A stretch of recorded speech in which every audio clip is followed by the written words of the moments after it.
It's the Beatles from the beginning to the end. It's their solo careers. It's their humor. It's their incredible music. It's the British invasion. It's their American adversaries. It's an historical musical education. It's the Beatles and a whole lot more. A Beatles fan's paradise. Are you ready? Then brace yourself. Here they are. Welcome to Tomorrow Never Knows. Me, Bob Wilson, and our Lord Mayor of Arts, Sir Warren Brown. Lend us your ears and we'll bring you the show. Don't throw a tomato at me. If we're lucky, maybe Henry the Horse will dance the waltz during the show.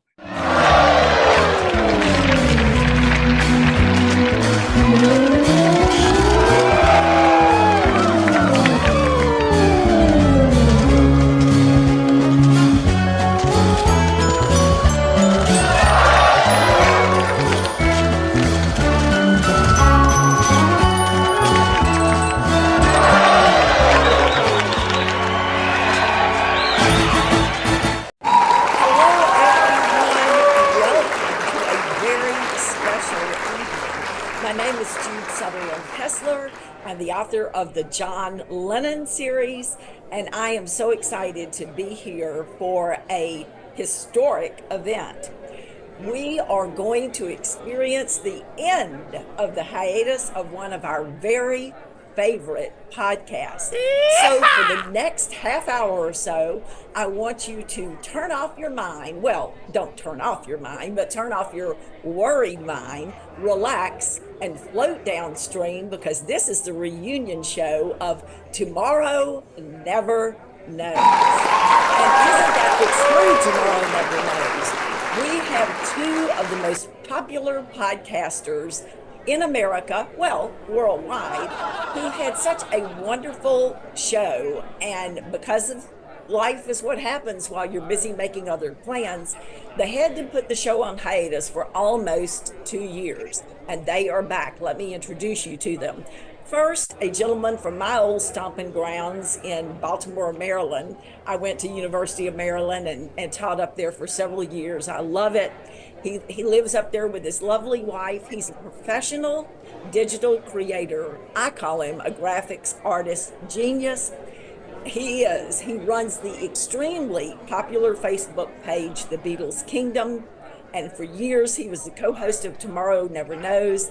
Over the last couple of years, he struggled with some health problems, but he is back, Jack. And we are so glad to have him here. Say hello to my friend, Warren Brown. Hey, Warren. Hi, Jude. How you doing, Bob? All right, good to have you back. You said I'll be back, just like John Lennon, and you're back. And you are. And that other You voice, feel fine.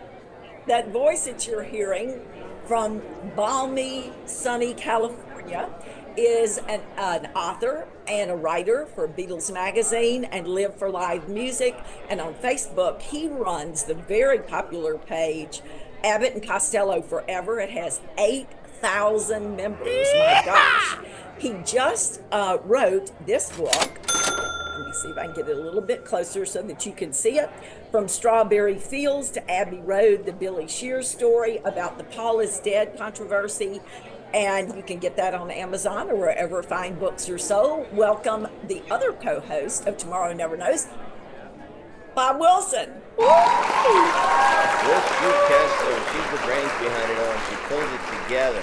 I feel fine that she's here, and I'm so glad that Warren's back. Nobody's better to me than Ivor. I just wish he could get here on time once in a while. But other than that, Yes, and boo. Well, I was afraid we'd be singing "N" in the end before the show started. But thank you for being here, because you're the goods, and Warren is the goods. Without Warren, there's no pictures, and without Jude, there's no continuity, and there's no borders, and keeping us in check. So I thank you all for being here today. well, we are so It really excited. is a thrill. And I want to introduce our extremely special guest. I am working day and night like Michael Jackson to try to get one book ready to come out in March of 2025. This year, he has released two new books, too. He is the author of this book from years ago, The Beatles and Me on Tour, because he was the only reporter. He was the foreign correspondent for the Daily Express. And as such, he was asked to tour with the Beatles in 1964 and was the only reporter to be with them from day one until day end of the 1964 tour. In 65, he returned to tour with them and was one of only two people invited to go with them on the evening that they met Elvis. He went with them to the San Diego concert in 65 and to the Hollywood Bowl. He also met with the Beatles through the years, and all of that new material is included. I want you to see the difference in these two books. This is The Beatles and Me on Tour, and this is the new book, the 60th anniversary release of The Beatles and Me on Tour that has just come out. Tons of new photos, tons of new material. It is not just a book that someone put out to re-release a book. It is, when I say enhanced, it's enhanced. He is also a well-known reporter across all of the entertainment world. He was friends and reported on Steve McQueen and Ally McGraw, Elizabeth Taylor, Muhammad Ali. He was one of Reagan's boys on the bus. He went into Ole Miss as a reporter undercover because no reporters were allowed the day that James Meredith started at Ole Miss on that very first day. He has done it all, and we are so happy to welcome my dear friend, Ivor Davis. Yes. That is fantastic. And I think you kept my introduction so long that I just want to say thank you for inviting me and good night. Oh, no, just kidding. Okay, so. Just kidding. I mean, that's brilliant. And Jude is so terrific. I mean, her memory and her organizational skills and her podcasts and all the John Lennon book. She's the #1 expert on John Lennon around the world. And whenever I want to know anything specifically about John or try and tell Jude something new about John, she says, I know, and she's already written about it. So she is meticulous and just a brilliant writer. And if you don't get her series, I mean, she keeps writing about John and a lot of new stuff, and it's just brilliant. So as I say, now we patted each other on the back. Can we go home? No, I'm kidding. Warren got a question for you. Warren, you fire away. So Ivor, this year of the Go for a cigarette. I thought we could afford big ones. He's loaded. And you were on every single day in honor of that event. You expanded and released your great book, Beatles and Me on Tour. Can you tell us about some of the material in the book, please? Well, let me just tell you that everybody writes a sequel, but this is a sequel with a lot of additional stuff. The Beatles and Me on Tour, 60th anniversary edition, has a lot of new great pictures because I'm a sponger. And I managed to call my pals, the great photographers like Harry Benson, and so many more to give me pictures, and they do. I mean, I just send them a stick of English candy, and they do it. So it's great.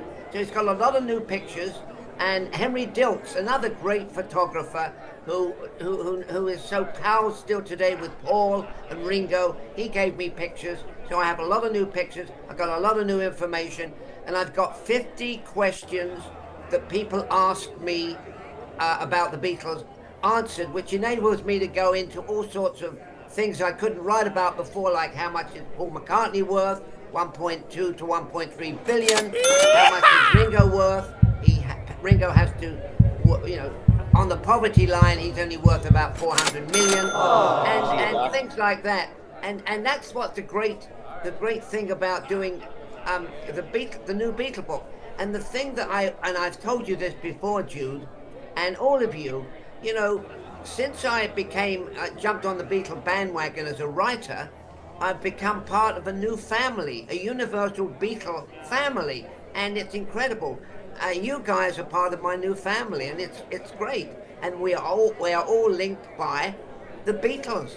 They brought us together, and that's the amazing thing. Look at the friends that you know, and Jude, of course, knows everyone from our friend in Australia, Plastic EP, who's quite a character himself, but we won't go into that right now. But all over the world, Boston, Europe, Australia, we've all come together. That's very true, Ivor. Bob, ask Ivor your question because he is rocking and rolling out of here.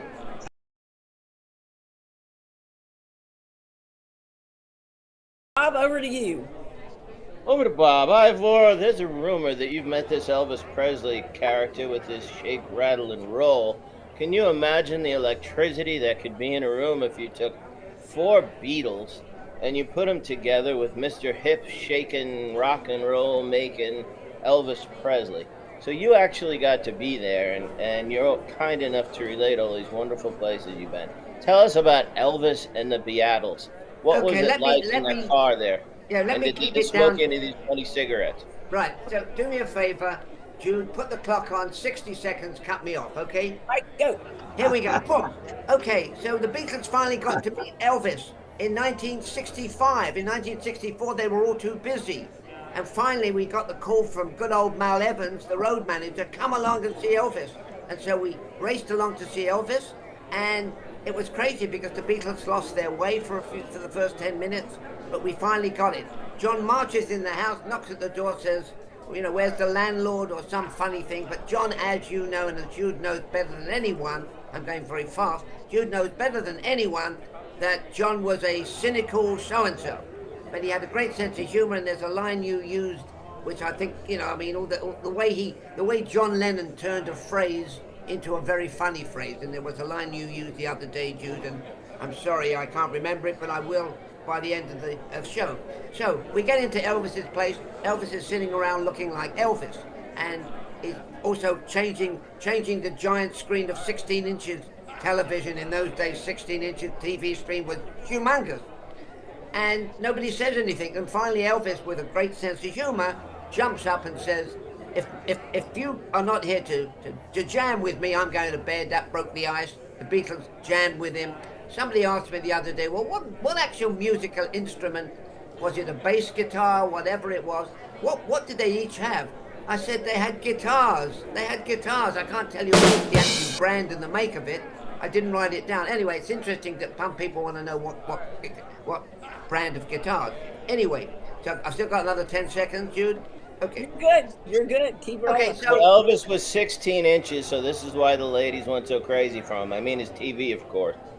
yes. Well, yeah, thank you. Hey, Ivor, you said all of them had guitars. Did Ringo have a guitar? No, Ringo didn't have a guitar. Ringo didn't even have drumsticks. But he was able to get the castanets and join in. But, you know, so they played music for a while. And the amazing thing was, it was not a very comfortable meeting. They had a conversation with Paul saying to Elvis, and Elvis taking offense. Paul said something like, why don't you make the old music that you used to make? And Elvis took offense. The bottom line is, and later on, as Jude knows, and I've mentioned this to her, I did count, and it was 248 times I've told Jude this story, so I apologize. The problem was that Elvis was no longer king of rock and roll. The Beatles had knocked him off. The Beatles were touring. The week earlier, the Beatles had filled Shea Stadium, and with a live concert that was phenomenal, and Elvis hadn't performed live. So Elvis was a bit resentful of all this, and that's why Elvis's welcome, I think it was Colonel Parker that twisted his wrist to make him invite the Beatles. So Elvis was not happy with them. It was not a great afternoon, but if you listen to the Beatles in their anthology, they go on about how wonderful it was. I was there. It was not wonderful, believe me. So I'm going to leave it at that. And then finally, with a footnote, was Elvis upset the Beatles when he went to see Richard Nixon a few years later and said the Beatles took the money from America, went back to England, where they'd earned all this money on American tours, and bad-mouthed America. It wasn't true. Elvis was trying to impress Nixon, and as a result of that statement that Elvis made to Nixon, the Beatles turned him off, and Ringo was particularly furious. Anyway, that's the brief story, and I'm sorry to repeat some of the facts that Jude knows all this, and that was Elvis. That was Elvis and the Beatles. A great meeting. I was very lucky to be the only newspaper reporter in the room, not taking notes, not taking pictures, but listening. Yeah, and it's all Elvis wanted them to sing the Jailhouse Rock. Right. this in his new book. You can get all the details, and I worked on my Elvis chapter for about 3 months, and I had to do a grid because everybody that was there disagreed with everybody else that about what happened, what Elvis was wearing, what instruments they were playing, who jammed, blah blah blah blah. Let me tell you, Ivor has the story straight. He gives you all the details. So you definitely want the Beatles and Me on Tour, the 60th anniversary edition. Okay, Ira, this one is a very short question, but let me tell you that 1965 tour was dangerous. They kids almost blew up the plane in Houston smoking cigarettes by standing on the wings near the hot jet fuel. I could tell you a million gory stories from 1965. You encountered one of them when you guys left San Diego and you were headed back to Los Angeles. You had a close call. Tell everybody what happened that night. Well, very simply, what happened was on the way back, the Beatles' car broke down, which is a tricky thing on the freeway. But they managed to get off, and we were fortunately following them in a bus. So they were able to get to hitch a ride back with us. But at 65 miles an hour on the freeway, something terrible could have happened. But they survived, and as Jude had mentioned, they survived that, and they survived once when one of the engines caught fire, and they survived when they went to the ranch of the owner of the Electrojet company, whose name was, what was his name when they were on holiday in Reed Pigman. Reed Pigman. Thank you, Jude. You are brilliant. When Reed Pigman flew them for a 3-day vacation to celebrate Brian Epstein's birthday in 1964, they were terrified. And George said to me, he got in this little rinky-dinky plane. He flew about an hour, 45 minutes away. There was no runway with lights. It was raining, and I always remember George said, and then Reed Pigman behind the wheel of the 8-seater plane took out his handkerchief and used it to wipe the condensation off the window. So that was pretty basic. And the other thing I'll add is, some of you may know, and I'm sure Jude does, that not long after, maybe a year or two afterwards, Reed Pigman was flying a plane. He died in the crash, and so did all the passengers. Yeah. And that was a narrow escape. And I think that was the time when they took off from Walnut Ridge. Yes, exactly right. They were to Arkansas. So, Ivor, what is the name of your book that will be coming out very shortly? Thank you for asking. It's nothing to do with the Beatles, but I'll give you the 1-minute report. It's called The Devil in My Friend, and I got a copy a few days ago. It's not out yet.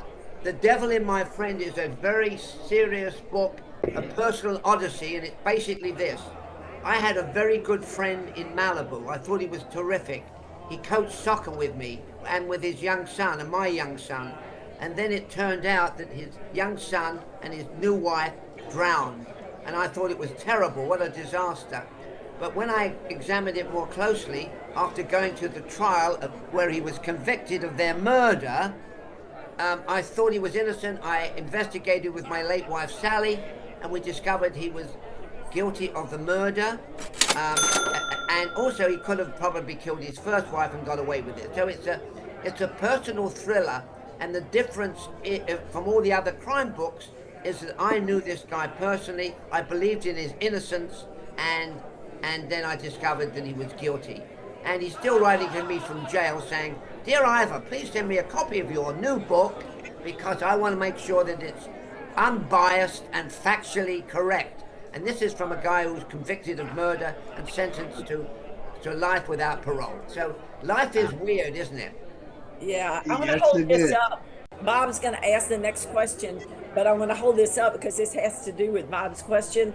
Ivor was the author of this book, Five to Die, which was so accurate and so the investigative reporting was so great that it was considered part of the court record in the Charles Manson trial and the Sharon Tate LaBianca murders. This is what his original book looked like. A few years ago, he released this expanded edition, Manson Exposed. Look at the difference. So when he re-releases a book, you're getting the real story. So Bob, over to you. Well, portions at restaurants are getting smaller, but Ivor's books are getting bigger. But that's because they're so good. You're quite the paperback writer, sir. Now, how do you get involved with all these serial killers? Do you do this on purpose so you have like a hot topic that's going to sell? I know true crime sells, but befriending a serial killer, what are you thinking? No, I kid. But Well, tell there's us no about Charles easy. Manson. There's How did no you easy become involved in answer. that? And how many serial killers do you know? Did you kill Captain Crunch and Wheaties and such? Yeah. Good God, I, you know a large amount of these people. Well, it's bizarre you should ask me that question because with the Manson case, of course, I was there from day one. I was a reporter. I covered it from the opening day when they discovered who'd been murdered. And as a result, I covered the trial. I got to know the Manson family members. They got to know me. They didn't like me because I was anti-Manson. And we wrote the first book. And I want to tell you something, Jude. I do not have a copy of that book. And I want to tell you, somebody from Netflix called me up and said, do you have a copy of your book? We want to use it in our new series next year, which I interviewed for. And I said, I don't have one. And I went online and they're asking like $650 for it. So, I mean, this is not the place, but take a picture of the cover for me, Jude, and send it to me. I don't have it. Thank you. I hate to tell you how much I paid for it, but it was quite a bit. Yeah, I know. Well, but really, it's impossible to get. And Yep. when you held it up, you made my day. Hey, Ivor, what is the difference between the Five to Die book and your second version of the book, Manson Exposed? What's the difference between the two? The difference between the two is, again, with the advantage of after hindsight, I was able to get a lot of new stuff. I used a lot of the stuff from the old book, but you can enlarge on it because the older you get, and I'm sure we'll all agree, the wiser you get. Because you become an historian. When I wrote the first book, I was a young punk of a reporter. I didn't know anything. And then all of a sudden, 30 years goes by and you suddenly learn, or you better learn. And, I think it turns me, Jude now is so much more expertise about John Lennon and his life than she was. And I'll turn the question to Jude. Jude, I mean, what are your new books? Your new books cover different periods of John's career, of course, but don't you, as you go along, become more of a wizard, a knowledgeable person, a historian? Yeah, I mean, I have not, you have actually met all of the people. I mean, wasn't it From that threatened your life in front of the courthouse one Yeah, day? she did. Yeah, she did. Yeah. You But know all those people. yeah, but I did know those people. Well, what's great about your books is that each, I mean, I can't tell you how brilliantly detailed, meticulously detailed, because if I need to have something checked out, I call Jude, because she is the oracle. And so I would say to you, as you write each of your books, Jude, don't you discover as you go along, you learn more new facts, new information, many stories that you never knew about, don't you? You do. You do learn to investigate more, and you find avenues of investigating.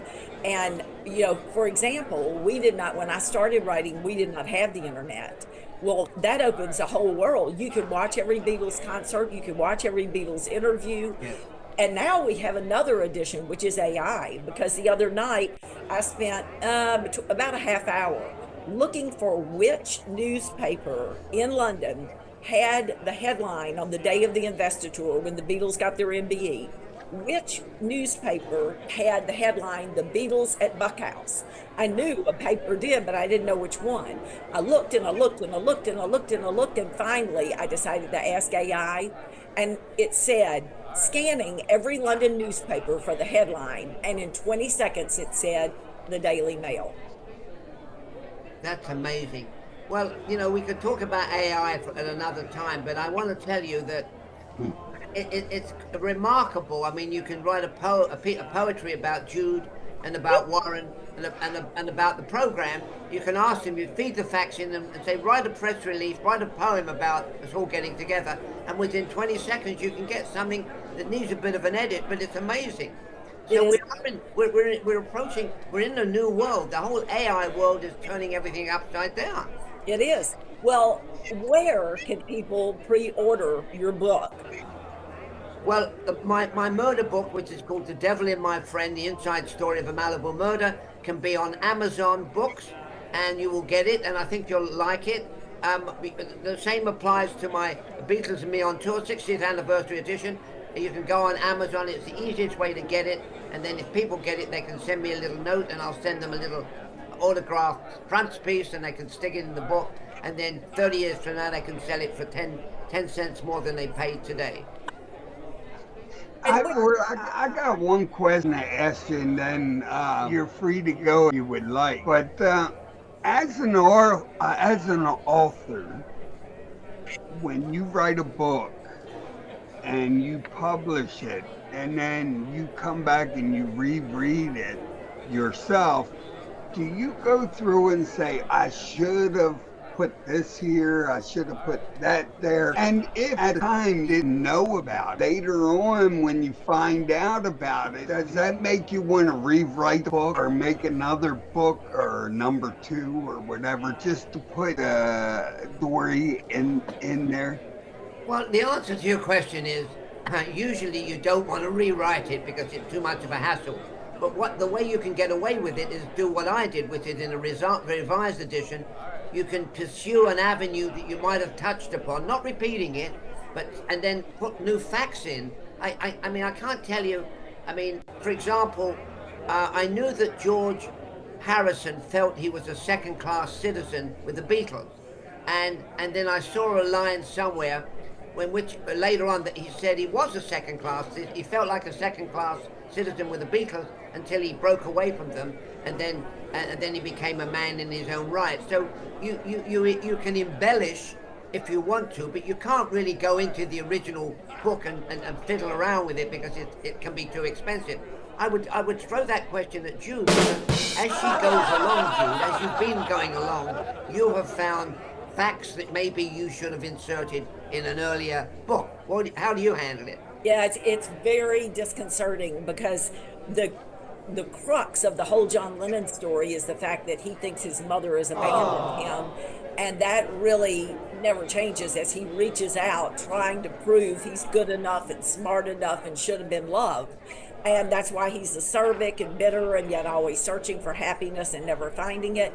Had we known then what we know now, that his mother wanted him and that Pop Stanley, his grandfather, made him go live with Mimi and Uncle George, but that his mother loved him, the whole story would have been different. And when I wrote the first book, I didn't know that, so I kind of put more blame on Julia than I should have because I did not know about Pop Stanley.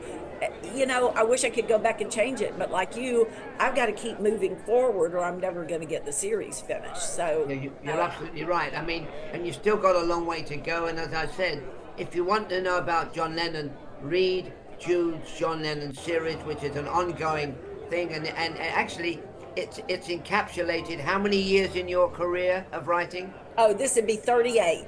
38 next She's year. only 34 years old, folks. That's amazing. Yeah. I wish. Well, Ivor, where can people follow you on social media?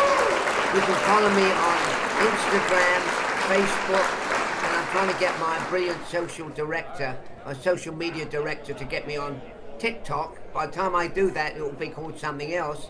And that's the best way. Instagram, Facebook, go onto my website, punch in Ivor Davis, and you get all the kind of stuff you didn't want to read about. But I punched my name in one day, and I was just amazed to find all the stuff. And I can do the same with Jude. Punch in her name, and she comes up all over the place, right? And one thing that I remember very well, Jude ran the Beatles at the Ridge in Walnut Ridge, Arkansas. And I want to tell you, when I first went down there with Jude, I have great memories of the first time we were there, because she also got me, believe it or not, she got me to do a gig with the post office, and there was and they were issuing a new Elvis stamp, and they were bringing me to the Postmaster General, where we made some speeches, and that's the kind of credibility and the influence that Jude has. And I'll never forget that. That was so much fun. and the new Elvis Presley stamp introduced in the area by me with Jude's support. I tell you, our best memory, though, I think was when we did the Beatles Symposium at the Grammy Museum of Mississippi in 2016, because Frida Kelly was there, Yeah. and there we all were sitting around chatting with Frida and Ivor and Enoch Doyle Jeter and her daughter Rachel, and oh man, and we're going to relive that again, Ivor, because Frida's going to be in Chicago at the Fest for Beatles fans, and we are all going to sit around and chat again. Thank you so much. Well, listen, I'm going to do a bunk, as they say. Jude, thank you for setting this up. Thank you, Warren, for your brilliant artistry. And thank you, Roberto Wilson, the great writer whose book about Is Paul Dead? And he's not really, really kind of clears the air and tells you everything you wanted to know about that rather bizarre incident and time in Paul McCartney's life. So thank you all for doing this. Ivor. Keep up the great work. And I will meet again, don't know where, don't know when, but as Vera Lynn sang, to the troops coming back from World War II. There you go. All the best. Thank you. Ivor, I want to thank you so much for being here. Good to see you all. Bye. You all have a good evening. See ya, Ivor. And to Bob and Warren, I just want to say that you're reunited and it feels so good. We're so glad to have you guys back together again. Tomorrow never knows. Are we going to be getting some more episodes from you guys very soon? Yeah. Tell us about the next guest that you have planned on the show. Well, I was going to ask you about her. I'm not going to give it away who it is. I'll let people tune in to the next show to find out. Yeah, it's going to be interesting. Everybody can find out who it is next week. Yeah, there we go. All right. Well, guys, thank you, Bob. Thank you for asking me to do this. I really appreciate it. Always love to do anything with you. And of course, we all love Ivor with all of our hearts. So, Do you have a copy of your most recent book to hold up? oh, yes, I do. And let's see. Sorry about this. Luckily, I am wearing clothes and not pajamas. Okay, there we go. Shades of Life, Part 1. Shades of Life, Part 2 is coming out in March, and I have never worked so hard in my entire life because after 1963, there are about 180 versions of every story. I thought the day that the Beatles got their MBE would be easy to report. That was going to be an easy day. And there were so many facts. I was on that for about 2.5 weeks just getting the information. So it is, it's almost a day-by-day account of what the Beatles are. Can I ask the question, Jude? Yeah. What made you write a part 1, part 2 for this book when you have so much more to do yet for your series? Why is that? Instead of just making 2 books. Yeah, this book was getting too large, and I didn't think people would really be able to manage it. This is just January through August of 1965. So this is another Beatles Christmas show, Ringo getting married, John and Cynthia going with George Martin and Judy Lockhart-Smith to Switzerland on holiday, the filming of Help, John writing his second book, A Spaniard in the Works, the nomination for the MBE, the European tour of France, Italy, and Spain, the premiere of Help, the release of the LP, the making and release of the soundtrack. There was so much that it wouldn't fit, and this ends on the 13th of August, Friday the 13th, when they're leaving to go to America for the North American tour. And that's the new book, that Shea Stadium and meeting Elvis and that dangerous 1965 tour, making Rubber Soul. I mean, so the book would have been this big. And I said to my buddy Lena, I said, what am I going to do? The book is going to be like 1,500 pages. She said, stop where you are. Let people read that, and then you keep working on the rest of the year. So that's why it turned out to be 2 volumes. So much information more that you wanted to put in it. Use it for the beginning of your next book. Yeah, I could. And that's what I've done, really. I've used it, I've made it, it's the new book is going to be called Some Forever. So it's a book all on its own. It's going to go into 1966. So really what I did was just add another book into the series. I don't know, Warren, if I'm even going to be able to do it in 10 books because we're only up to 1966. I mean, I'm just going to, all I'm doing is keeping my head down, working, and moving forward. And it's up to the Lord how this thing is going to end up being. If you keep making a part 1, part 2, part 3 book, you're going to have 20 books. Yeah, I mean, I have to report the material that's there. And every time I think I'm going to skip a day, like I thought, okay, I'm going to skip Michelle, the recording of Michelle, because that's Paul's song. Well, no, John wrote the middle 8. He's the one that came up with the Nina Simone bridge of I love you, I love you, I love you. And he's the one that said to Paul, hey, remember that thing you used to do at Mitchell's parties back at art college? Why don't you take that? Why don't we make that into a song? So it's partly John's song, so I can't skip Michelle. Then I think, well, I'm going to skip What Goes On because that's Ringo's song. Well, no, John and Paul wrote that song and they revved it up and fixed it and modified it for Ringo. I can't skip that. So I can't ever really just skip over days, and that's the problem. I'm too OCD. For our writing, and you're writing about John, because Paul was such a big part of John's life and his writing and his music, do you feel like that you have to make Paul into that book and explain his story? Yeah. Along with the I want to. All of them affect each other. I used to years ago play bridge, and if you play the game according to how everybody else plays, and if they do something, you learn from it. Next time you do differently. They're all interacting with each other. George is teaching John a lot. Ringo is John's go-to man. Anytime John wants an opinion, he goes to Ringo and says, let me play this for you. What do you think? Because Ringo will tell him, no, that's shot, get rid of it, So they're all affecting each other. So it's really the story of all of them, So right. Thank you, Warren. This was exciting to be here, and I'm glad that we were able to tell Ivory because he's the best. Yes, very much. I know. Well, thank you very, very, very much. And I will thank you, everybody. I enjoy being on the reunion show, and hopefully we'll see you again, Warren. All right. You'll see me again soon, Jude. Okay, I'm your friend, too. See you soon. All right. Bye-bye, everyone. Thank you. You have a good night, dear.